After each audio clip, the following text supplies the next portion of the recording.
Olá, assombrados! Eu sou a Ana Paula e vou contar vários relatos para vocês, todos relacionados ao folclore. Pois é, ontem foi dia do folclore, então aqui só relatos envolvendo histórias do nosso folclore, certo? Se você tem alguma história dessas, manda pra gente também, que depois a gente vai contando aqui ao longo dos relatos. Pessoal, para quem não conhece, nós somos o canal Assombrado, temos vídeos todos os dias no canal, não são todas as noites. Nas noites de segunda a quinta-feira tem relato ao vivo, entre 10 e 11 horas da noite. Nas noites de sexta, sábado e domingo tem relato tipo ao vivo às 10 horas da noite. Às 11 da manhã todos os dias tem relato também, tem tipo ao vivo de segunda a sexta, coletânea de relatos no sábado, coletânea temática de relatos no domingo e já já o Matheus volta com os vídeos dele, ok? Não se esqueçam de fazer aquela visitinha à nossa lojaassombrada.com.br e não se esqueçam de deixar o seu like neste vídeo. Ó, esse moletom que estou usando, aproveitando que fez um friozinho aí, é da Loja Assombrada. Loja Assombrada. Não se esqueçam do like, pessoal. Vamos aos relatos de hoje? Então, vamos ver o que tem aqui. O primeiro é de lobisomem. Minha prima viu um lobisomem em Caraguatatuba. Então, esses são o folclore da vida real aqui, ó. O folclore acontecendo na vida real. Vamos lá. É uma moça que nos conta. Aconteceu com uma prima que mora na cidade de Caraguatatuba, no litoral norte de São Paulo. Ela mora sozinha em um apartamento e no ano de 2018, numa certa noite, já de madrugada, ela acordou com o choro do bebê da sua vizinha. Na hora ela achou estranho, pois desde que a criança havia nascido há aproximadamente um mês, raramente se ouvia os seus choros. Mas naquela noite, parecia que algo estava diferente.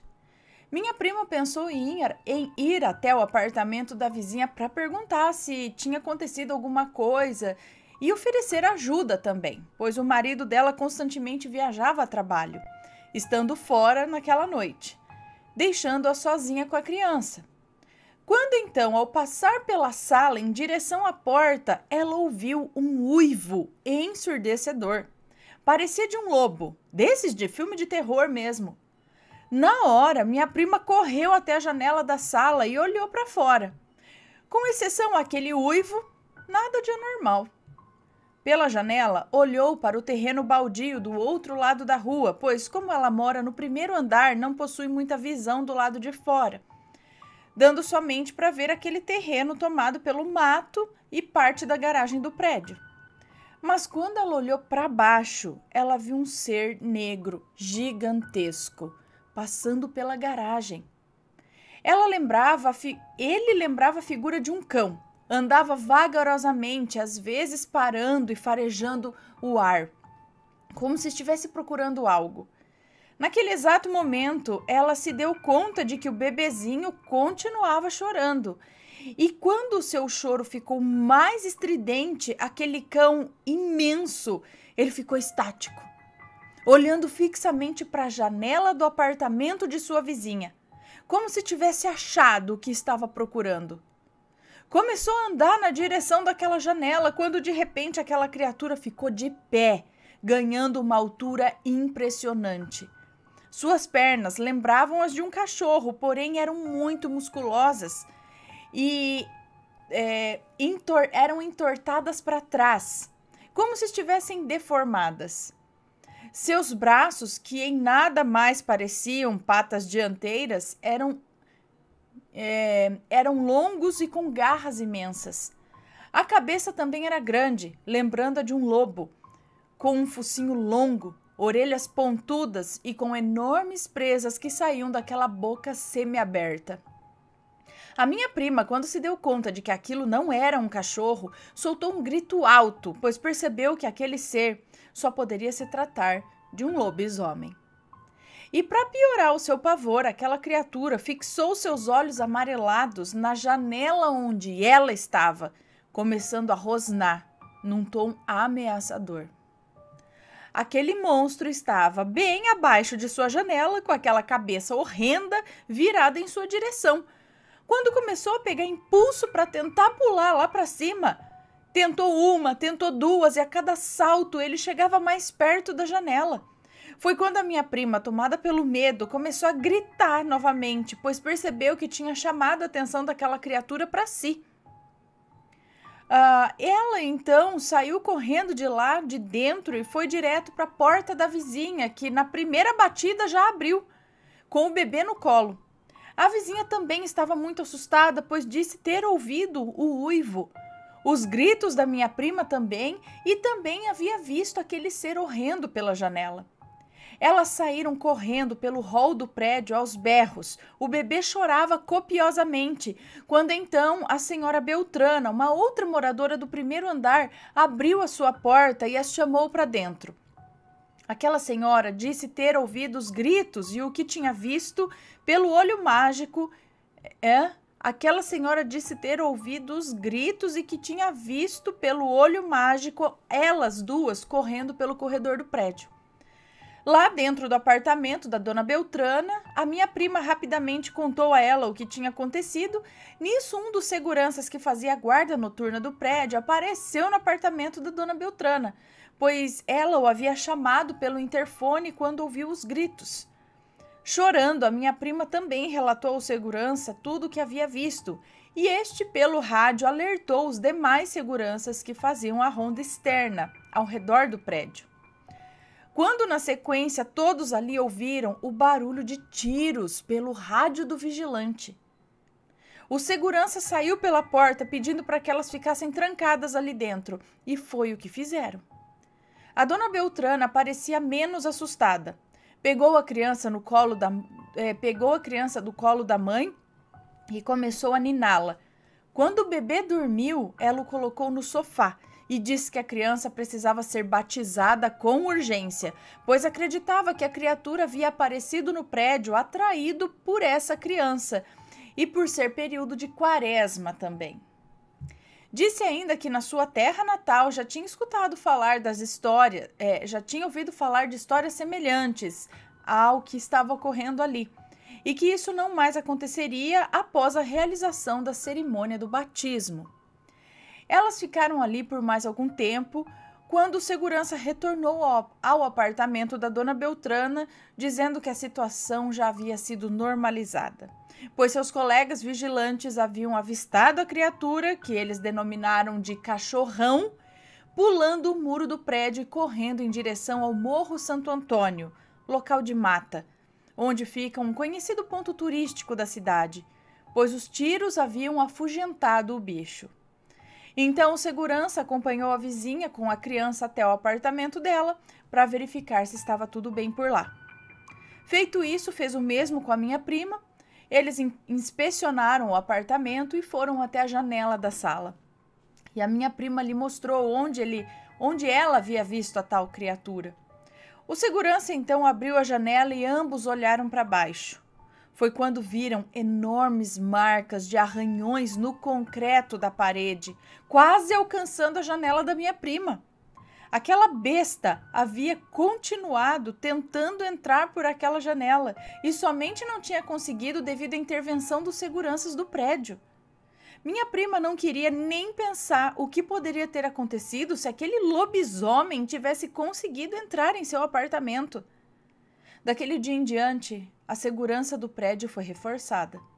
O bebezinho da vizinha foi logo batizado e nunca mais aconteceu aquilo novamente. Minha prima não gosta muito de falar sobre isso, diz preferir pensar que tudo aquilo se tratou de um sonho. Ah, tá. É simples assim, né? A gente fala, não, aconteceu tudo, foi um sonho. Quem que quer se enganar assim, gente? Não foi um sonho, ou sei lá, né? Mas lobisomens atacando no meio da cidade, em prédios, credo. Próximo relato. Este é da Caipora. E o título é Caipora. É um moço que nos conta. Na época, o meu tio morava na Bahia, em um lugar totalmente ermo. Só havia mato e a iluminação era apenas de candelabros e velas. Perto da casa dele tinha um pequeno riacho que separava os dois lados da mata. Desse lugar já saíram várias histórias sobrenaturais, mas agora eu vou contar a da Caipora.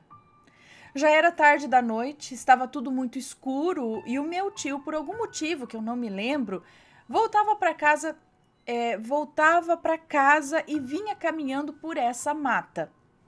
Ele sempre foi muito medroso e se assusta até hoje por pequenas coisas. Enfim, quando ele estava próximo a esse rio, passou embaixo de uma árvore enorme e disse que assim que passou, sentiu como se alguém tivesse pulado atrás dele. Ele ouviu o barulho de algo grande, como se fosse uma pessoa, caindo atrás dele e amassando as folhas secas. Já muito assustado e com medo de olhar para trás, apertou o passo e seguiu em frente. Mas ouvia o tempo todo passos e um assobio de alguém o perseguindo. Ele ficou todo arrepiado quando algo sussurrou em seu ouvido: "Me ofereça um fumo." Já conhecendo outras histórias dali e relatos de pessoas que viram a caipora, interligou as coisas e saiu correndo desesperado. Mas não adianta correr dela, pois ela é sempre mais rápida que você. Então, estava sempre a um passo dele, que já corria até perder o fôlego. Ele corria em direção ao rio e, quando atravessou toda a correnteza, parou de ouvir os passos e os assobios, como se a coisa tivesse ficado do outro lado da mata. Ele chegou em casa assombrado e contou o que aconteceu para minha avó, que colocou um fumo na porta, dizendo que ela voltaria para pegar. E disse para que ele, sempre que andasse por aí, levasse um fumo no bolso, pois nunca se sabe quando ela virá. Nunca fui de acreditar no folclore brasileiro, mas assim como acreditamos em sereias, aliens, etc., por que não cogitar que as criaturas do nosso folclore não sejam apenas fantasia, mas sim inspiradas em aspirações verdadeiras? Será que não são só histórias contadas e inventadas? Será que elas são inspiradas em criaturas reais, já vistas por aí pelas pessoas há muito tempo no nosso Brasilzão? Próximo relato. Meu marido viu a mula sem cabeça. É uma moça que nos conta.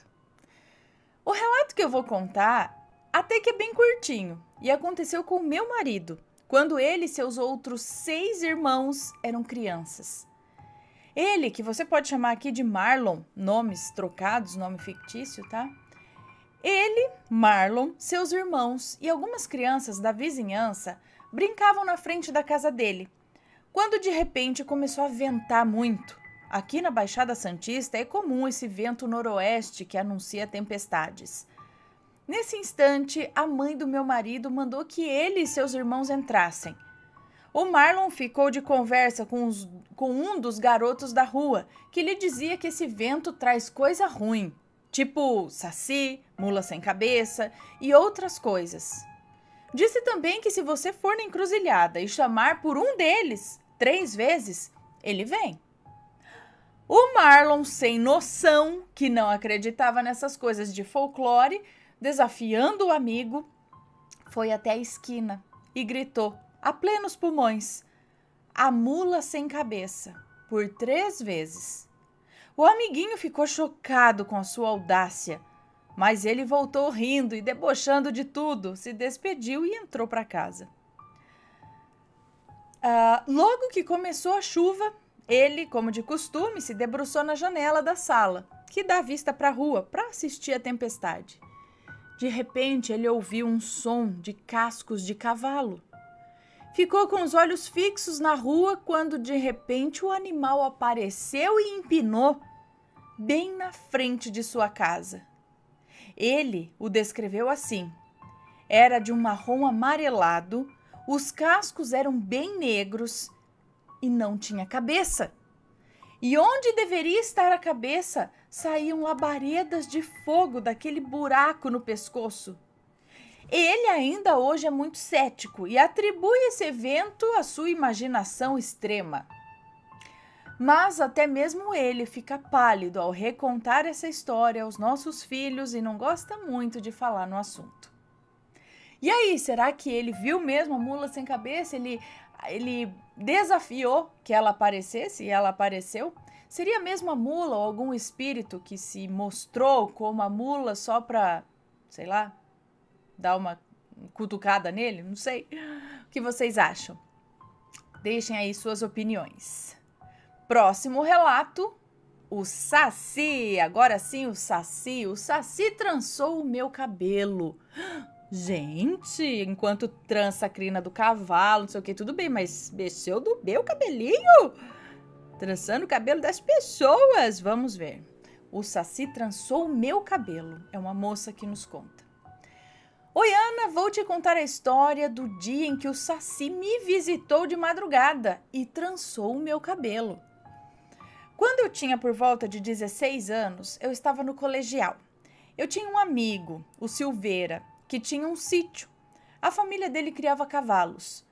Quando meu amigo vinha para a cidade, ele sempre trazia algum cavalo com ele para passear no final de semana e sempre deixava esse cavalo em um terreno baldio ao lado da minha casa.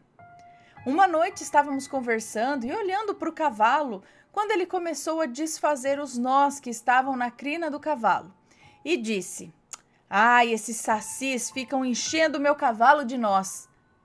Eu ri muito, eu ria alto, eu gargalhava e dizia: "Para de ser tonto, Silveira, saci não existe. Eu duvido que exista. Olha, se existir, pode aparecer para mim, que eu não tenho medo, tá?" E eu não tinha medo mesmo. Eu não ligava para essas coisas e não tinha medo de lendas e assombrações, enfim. Naquela noite, fiz o mesmo roteiro que sempre fazia antes de dormir. Tranquei a porta-balcão, fechei a porta do quarto, a porta do banheiro, desliguei tudo e deitei na cama. Estava super cansada, então dormi rápido e pesado. Ao lado da minha cama, ficava um cesto de roupa suja. Um cesto grande e alto, com tampa de plástico. Guardem essa informação. De madrugada, lembro que acordei com o barulho da tampa de plástico do meu cesto sendo amassada, como se alguma coisa estivesse em cima da tampa e ela estivesse afundando. Sabe quando a gente senta nesse tipo de tampa e ela afunda e faz um barulhão? Pau! Foi exatamente esse barulho que eu ouvi. Estava dormindo de costas para o cesto e lembro de acordar com o barulho e abrir os olhos, olhar para frente e voltar a dormir. Tudo assim em fração de segundos, porque eu estava muito cansada. E na hora eu não percebi do que se tratava o barulho. Sabe quando a gente escuta alguma coisa, abre os olhos e dorme de novo? Mas lembra disso no dia seguinte? Foi exatamente assim que aconteceu. Acordei cedo, coloquei minha roupa, tomei meu café e fui para a escola. Na época, meu cabelo era todo ondulado e muito comprido. Não era um cabelo que precisava pentear. Por isso, eu só acordava, jogava ele para frente, para trás e ia para a escola. Era adolescente, eu nem ligava para cabelo. Bom, adolescente daquela época, né? Porque de hoje, filho, tá, cuidando dos dentes do cabelo. Bom, quando cheguei na escola, sentei na frente da minha melhor amiga e ela começou a mexer no meu cabelo. Porque ela amava arrumar meu cabelo, fazer tranças e ficar mexendo. De repente, ela me olha assustada e diz: "Amiga, onde você dormiu essa noite? Seu cabelo tá cheio de mato." Eu levei um susto. Eu tinha lavado o cabelo de noite para ir para a escola no outro dia. Ele estava limpinho e eu não tinha rolado na grama para ter mato no meu cabelo. Quando eu fui no espelho do banheiro para ver o que tinha no meu cabelo, eu levei um baita susto. Meu cabelo tinha 2 tranças feitas desde a raiz e perfeitas. Eu vou descrever como eram as tranças. Elas começavam da raiz, trançando o cabelo. No meio da trança tinha uns nós bem amarrados e depois do nó continuava a trança. E misturado com isso tinha mato, muito mato.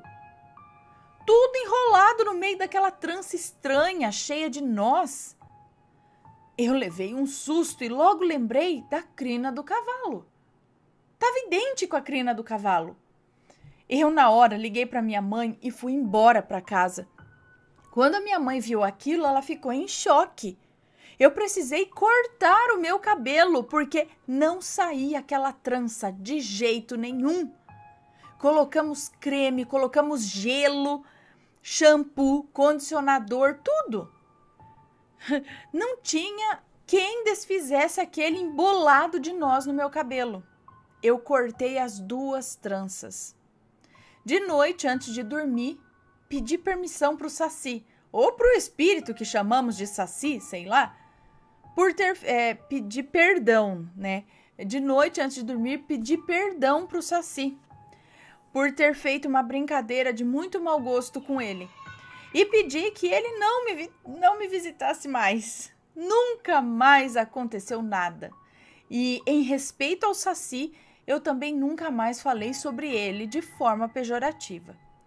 E sempre que alguém brinca com esse assunto, eu conto essa história e chamo a atenção da pessoa. Vocês não precisam acreditar nas coisas para que elas possam existir. Não brinquem com o Saci. Não é a primeira pessoa não que eu vejo descrevendo que teve trança no cabelo. Tem um relato aqui que era Halloween, era noite de Halloween, 31 de outubro, e 31 de outubro aqui no Brasil é dia do Saci.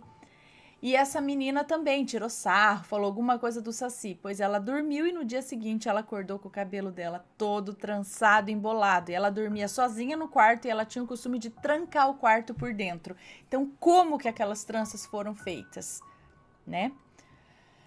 Próximo relato. Bolas de fogo, seres luminosos, boitatá e ouro enterrado. Vamos lá, é um moço que nos conta.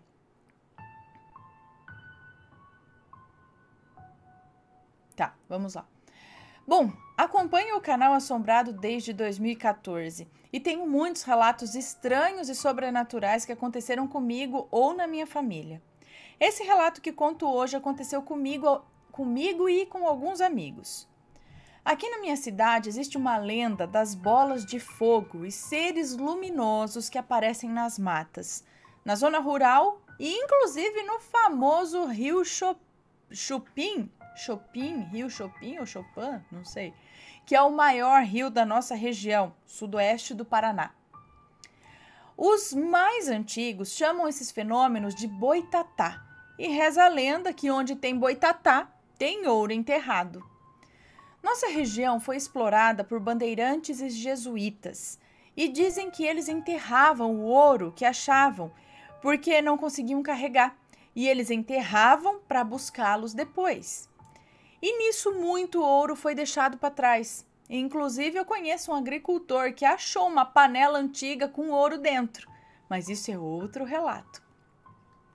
Desde que me entendo por gente, escuto essas histórias de ouro enterrado, de boitatá. Sempre acreditei na parte do ouro, mas na parte do boitatá eu sempre achei uma bobagem, até que aconteceu comigo.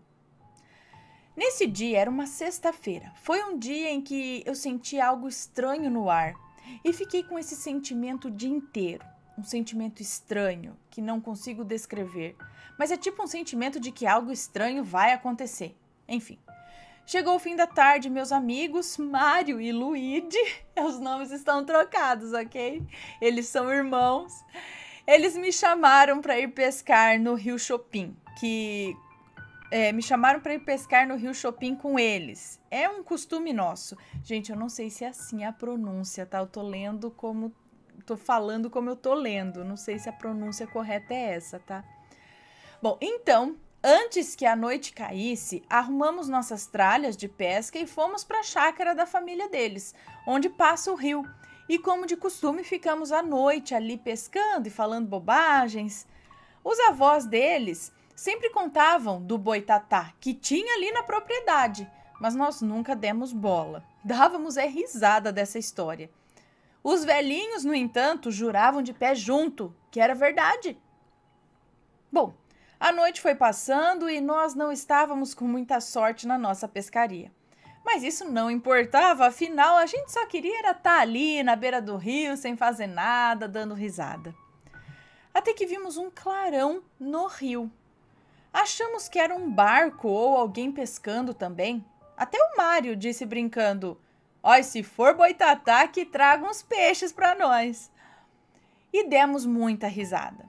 Até que eu joguei a minha linha na água novamente. Ao mesmo tempo dessa ação, o clarão voltou, mas muito mais forte que o primeiro. Parecia um farol ou um flash. E o Luigi gritou: "Piazada, o que é aquilo?" Piazada é tipo pra piar, sabe? Moleque é uma gíria lá do Paraná pra moleque, rapaziada, é piar, piazada.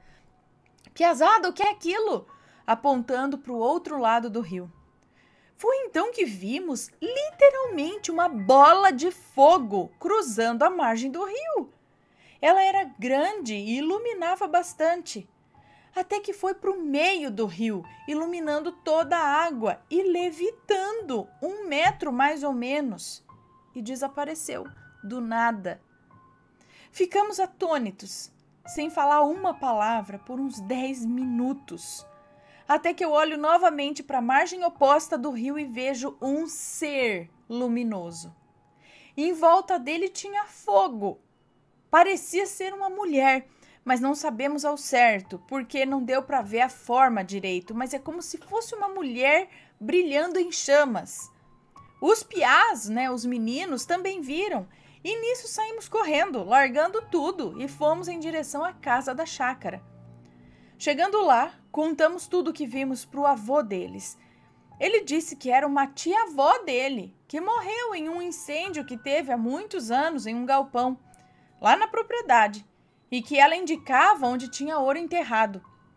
Mas ele nunca encontrou esse dito ouro. Ele completou ainda dizendo que ela uma vez disse a ele em um sonho que só quem tinha bom coração ia achar esse ouro, e que apesar dele ter um bom coração, não seria ele. Não vimos mais esse fenômeno, mas a irmã deles falou que viu a bola de fogo, alguns meses depois, na margem do rio. Hoje, quando vamos para lá, ficamos atentos, até porque os pais querem achar o tal ouro.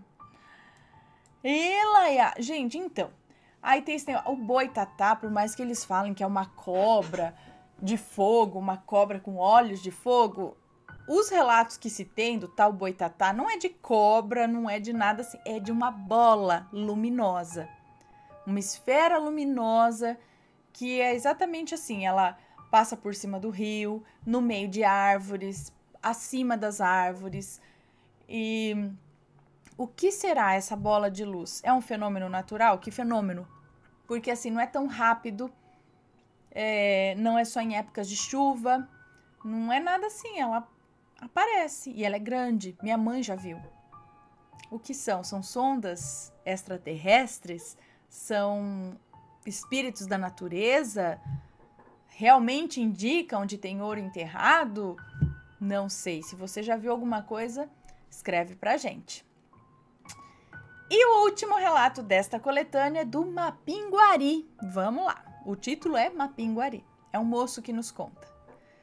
Tudo aconteceu no Pará, na estrada do ramal, que levava ao interior de Santarém. São 6 horas de viagem, do interior de Juruti ao interior de Aninduba. Era dia 20 de dezembro e eu estava com meu amigo e meu primo. Nessa data, geralmente todas as pessoas do interior iam para a cidade. As casas que passávamos pelo caminho eram muito humildes e afastadas umas das outras. A maior parte era só mato. Nesse dia saímos de Juruti às 2 da tarde e depois do almoço. Minha avó sempre me dizia que não se podia brincar com os seres da natureza, ainda mais nas horas em que ela dizia que eram sagradas, como às 6 da tarde, por exemplo. Mas eu não sei por quê. Brinquei com essas histórias que a minha avó me contou, pois eu sempre duvidava dessas coisas. E então, nessa tarde, conversando com meu amigo e meu primo na viagem, comentamos sobre o que a minha avó dizia sobre os seres da natureza, e então eu tive a brilhante ideia de brincar com isso. Abri o vidro do carro e gritei 2 vezes o nome do Jurupari, o que é o Mapinguari, o Jurupari, enquanto o carro andava na estrada do ramal. Eu, naquele momento, duvidando do sobrenatural, chamei o ser pelo seu nome, que todos na região conhecem, o Jurupari. Achei que naquele momento não aconteceria nada, mas depois de um tempo dentro do carro, já ia das 6h31 da tarde, ouvimos um assobio no mato. No início, o som estava fraco, como se fosse um pássaro cantando, mas nós percebemos que já não era mais hora de pássaros voarem, até porque já estava escurecendo e era o horário deles se guardarem nas suas tocas. Olhamos para os lados, pelas janelas, e meu amigo viu que o carro precisava parar para abastecer. Fui ajudar com a garrafa para pôr a gasolina e quando terminamos, voltamos para o carro. O assobio tinha parado, mas quando o carro começou a andar, o assobio parecia seguir o carro. Chegou uma hora que eu respondi o assobio de volta. Então o assobio aumentou e ficamos com mais medo ainda. Ouvimos galhos quebrando e olha que a estrada estava muito molhada e esburacada pela chuva. Já estava começando a escurecer. Passaram-se 2h30 de viagem e o pneu furou.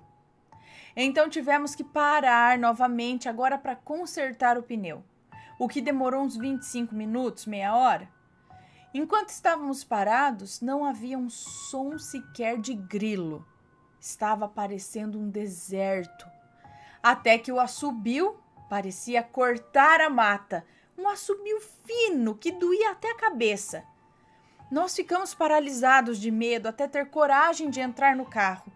Andamos mais um pouco e vimos de longe uma pessoa que parecia ter a pele preta, atravessando a estrada de barro. Longe do carro, com a luz focando, deu para ver que parecia realmente um bicho grande, que quando viu a luz correu para dentro do mato. Naquele momento, ouvimos sons de passos correndo atrás do carro, como se fossem batidas fortes. Meu amigo acelerou até que os passos pararam de nos seguir e aí diminuímos a velocidade. Passamos por um terreno grande com uma parte queimada e nesse terreno tinha uma casa simples e humilde, feita de madeira, e lá naquela casa havia uma lâmpada acesa ao lado. Deu para ver que naquela casa não havia ninguém. Porém, ao lado dela percebemos o que parecia ser uma preguiça gigante que estava em pé ao lado da casa. Era igual a uma pessoa grande, parecia na verdade um macaco grande, meio marrom. Naquele momento, paramos o carro e ligamos a lanterna. Focamos naquele monstro e o olho dele brilhou, como se fosse um olho grande de gato. Vimos aquela coisa subiar tão alto que tivemos que levantar o vidro do carro. Vimos ele sair correndo para dentro do mato e só então parar de assobiar. Naquele momento ficamos paralisados, com muito medo, mas mesmo assim tivemos que continuar a viagem. Depois daquilo, não tirei a lanterna do vidro, eu queria ver o que tinha do lado de fora. Passou um tempo e eu já estava ficando exausto e ia desligar a luz. Mas na hora que eu ia desligar a lanterna, eu vi a criatura correndo, meio longe do carro. Eu disse para o meu amigo acelerar e ouvimos pedras sendo jogadas na carroceria e na lataria do carro, até que parou. E então eu disse: "Desculpa, Mapinguari, eu não vou mais chamá-lo." E então aquele bicho parou de tacar as pedras. Olha, acredite se quiser, pois isso realmente aconteceu. Tenho 2 testemunhas que presenciaram esse fato. Eu acho que se eu tivesse chamado esse ser pela 3ª vez, ele teria nos matado.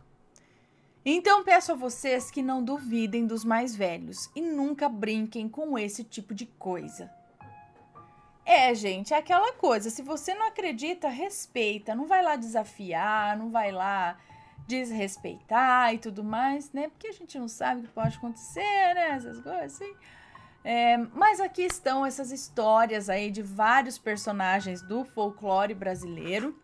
É claro que existem outros mais, né? E digam aí se vocês acreditam que são só histórias ou se tem um fundamento. É verdade? O que são esses seres que são avistados por aí e recebem esses nomes aí, hein? Deixem aqui nos comentários ou mandem os seus relatos pra gente. Espero que tenham gostado. Um beijo pra vocês e a gente se vê no próximo relato. Beijos e fui! Tchau, tchau!